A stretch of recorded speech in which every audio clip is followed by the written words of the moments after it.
I've learned a lot over the 4 decades of health and fitness and being in the trenches with the greatest in the world. And one of those things I've learned a lot more about and how to build better muscle is nutrition and how it has changed over the decades. And that's why I have the Titan meal plan for you guys out there that are confused about nutrition.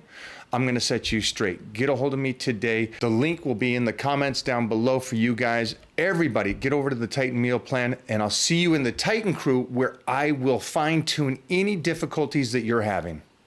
Unmuted, unfiltered, savage of savages. One of the few, let me say that again. One of the few guys that has started such like a pup like I did. And I don't mean like Disneyland kind of working out stuff. I mean like seriously lifting like a mental case like myself. This cat, Lee Priest, is someone that has been in the industry over 3 decades, someone that his I love the fact that he beat Ronnie Coleman. That's such a savagery of who he is. I like him because I think today's society, or the snowflakes of today, would call him toxic. I love him because he's unfiltered, he's real, he says what he believes. And it's unfortunate for you guys, but I agree with everything he says. So you're going to mute him, you're going to mute me. But also, he's not one of these guys. When he was at Gold's in the early 90s and stuff, he's not one of these guys that would lift like all the guys. I tell you, like Francis Benefato trained with me. All these guys that trained with me that you may think didn't train heavy, all trained heavy. Sorry to tell you, man, they all trained heavy. And that's why they just look different to me. It's why they looked, I don't know, better. But Lee Priest, let's bring this man on.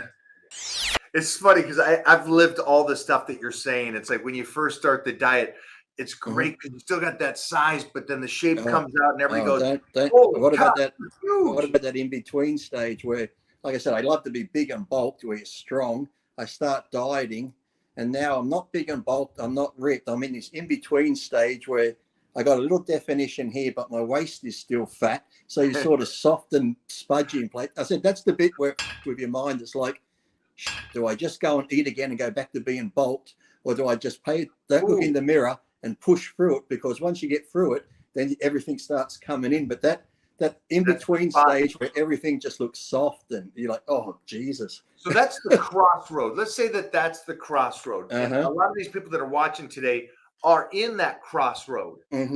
They've been moderately dieting, or they've been dieting, and they're getting to this point, and they can go either right or left. Do I keep dieting, or do I go off season? Is there something, and this can be a tough question because it's going to make you really dig on this one.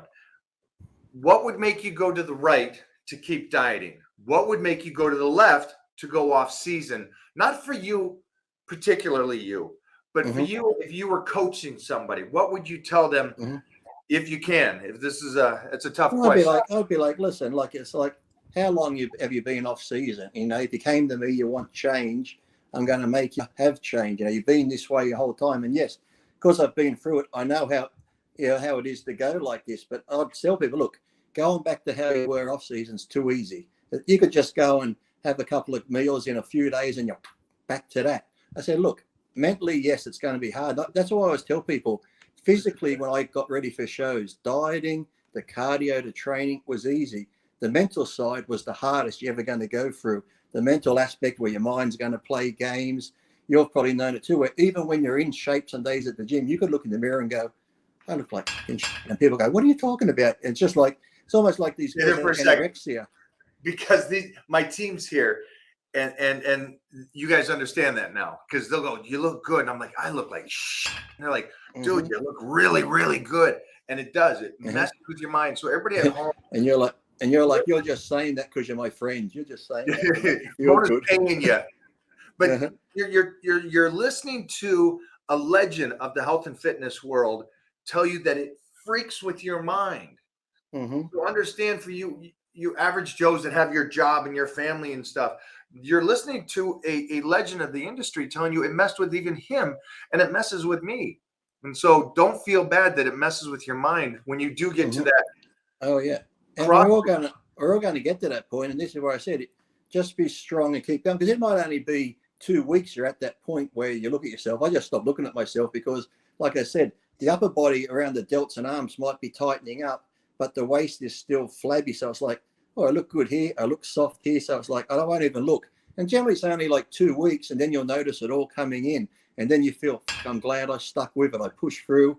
And once you get past that, it just seems like, I'd go to bed, I always say the power of the mind. And I'd lay in bed, as dumb as it sounds, to put myself to sleep. I'd be like, I am getting more ripped. I am getting more shredded. My skin's getting thinner. Like this mantra I just keep saying in my head over and over. And when I was married to Kathy at the time, I'd just say this, I'm getting tighter. It's getting tighter here. And like, I'd picture it in my mind, the abs coming in, the waist coming in.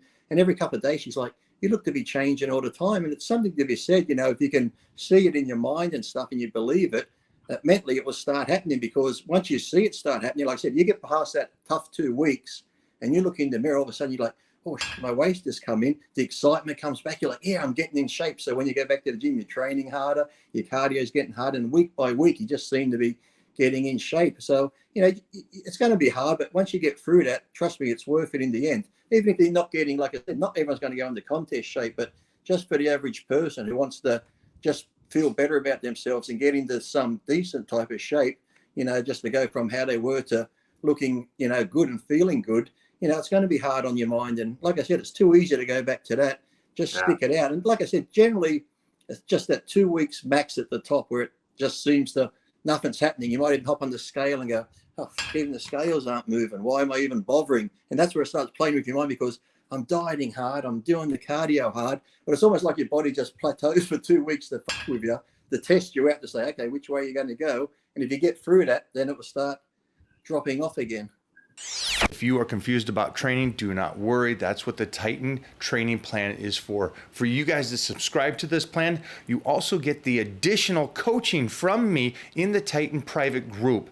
Get in there today, and I cannot wait to start working with you and making your dreams come true. Let's get back to the show. So I'm asking you that one first. How long is too long to diet down for? Well, I think I'd do it 12 to 16 weeks for a contest. And, at a contest, you look your best, but you feel your worst, because being that lean, as good as it looks, it's not healthy. But right. To the average person, if you're, like I said, I don't even like to call it dieting, because yes, we go on a strict diet for a contest, but for the average person who wants to get in shape and look a bit decent, I just call it, it's just really healthy eating, making the right changes and choices.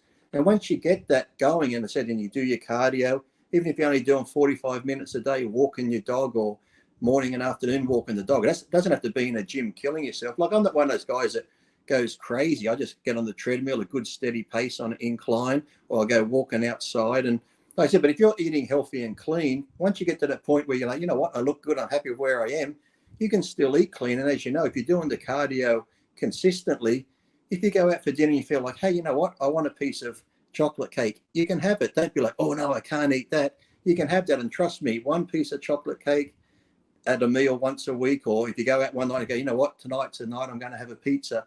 Trust me, when you first do it, you think, oh, this is bad food, I can't eat it. You beat yourself up mentally, but trust me, the next day you're going to look exactly the same. Yes, if you did it every day, you're going to put a bit of weight back on, but you can have a little treat here and there and not feel guilty about it. And now there's certain treats that are lower in sugar and lower in fat that, you can have that, as long as your main diet though is still healthy. And like I said, not bodybuilding diet, because we go far extreme for a bodybuilding diet, but just overall healthy eating.